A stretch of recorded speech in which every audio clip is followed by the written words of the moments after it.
What's up everybody, thanks for being here. My name is Paul and today I had originally planned to do a kind of boring unboxing of the DJI RONIN S.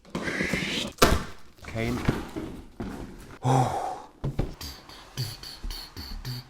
I couldn't stop singing. Okay. Maybe I should have read the instructions first. Moments of truth. Little lock. But you guys had to find out if this gimbal can actually handle a big camera with a big lens as well. So I did this.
So, here we have it. RONIN S. I have, of course, only used it one day. It did handle my Canon 1DX Mark II with the Tamron 24-70 G2 lens. It's just over 2.2 kilograms and just under 5 pounds. The RONIN S has a max loading capacity of 3.6 pounds. Bang! I did not just want to find out if it could handle a heavy camera with a big lens on it. I also wanted to find out if you have a zoom lens on it, for example a 24-70mm. If you have that, for example, on a Glidecam like this one, if you zoom out, obviously your lens becomes a bit longer. Now, if you did that with the Glidecam tended to actually start to because of that extra weight added to the front. I was super excited to see if the RONIN S could handle it, and it did. It's much more difficult to get a stable shot with a gimbal if you have zoomed out or if you have a long lens on it. If you have a longer lens on it, you might have a more cinematic look. I didn't want to only walk around with short lenses. I really wanted to push it. So 70mm worked very well. I zoomed it, the gimbal stayed stable, so it could handle that difference in the weight balance. And another thing that I wanted to do was to actually shoot this in 24 frames per second, no slow motion, because then everything kind of gets stabilized anyway. I am not using a skateboard, boosted board, a one-wheeler or anything like that.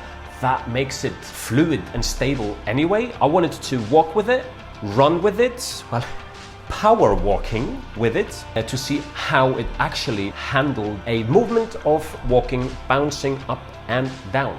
I liked it. Of course, since I'm coming from the Glidecam, where you try to guide the movement where you want the camera to go, with a gimbal like the RONIN S, you have the joystick.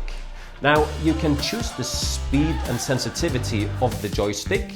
So the movement can be softer, you can have like a curve so that it breaks slowly, not very abrupt. Or you can go into a kind of a sports mode, if you like, where everything becomes much faster and much stiffer and responsive. The 3D roll effect did not really work. It might be because of the balancing. I'm sure that I'm going to be able to balancing the Ronin S properly. But right now, with this heavy lens on it, the motors just seem to not be able to turn the camera around. But again, I will further test this out.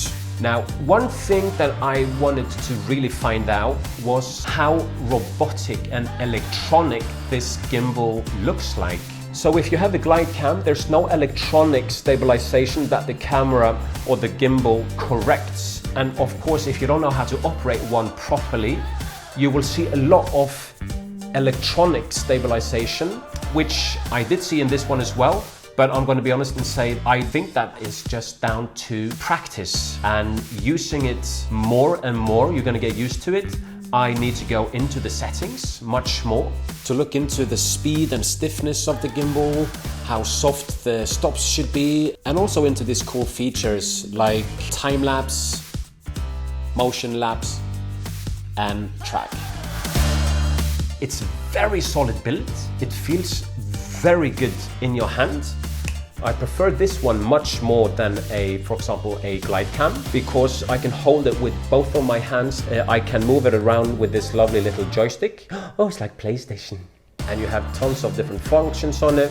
Focusing here, also check if your camera is compatible. With the latest firmware update, I was able to connect my Canon 1DX Mark II with a USB cable, and it works fine with the start and stop button and the manual focus. And they continue to updating their firmware all the time, so keep an eye on this page.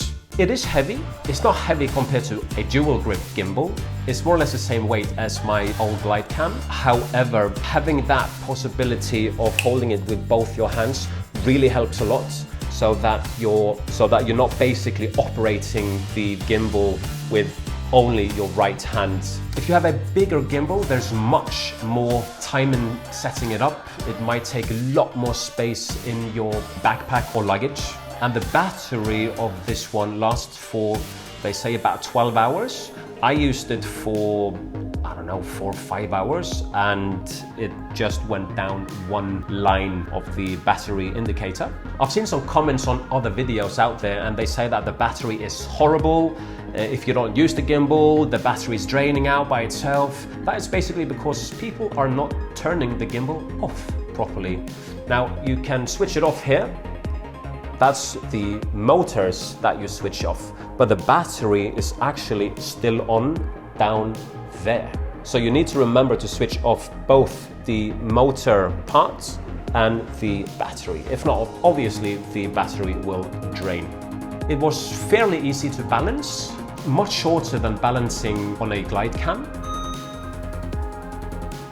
The price point is fantastic. It came out, I think it came out at $7.99 or $7.49. Just a couple of weeks ago, they dropped it down to $5.49. I bought it immediately, was sent it, next day had it. And I don't know if that was kind of an offer or anything. I'm gonna obviously put links below so you can check it out yourself. I'm gonna make another video regarding this gimbal, how to set it up, how to balance it properly, tips and tricks. But I think it's much better to use it for a couple of weeks or maybe even longer before I put that one out there. So if you got any good advice, please give the video a thumbs up. It makes a huge difference. If you want to subscribe, you can subscribe as well. I do tutorials regarding filmmaking, Premiere Pro, After Effects tutorials. Until next time, I'm gonna go and learn how this sucker really works.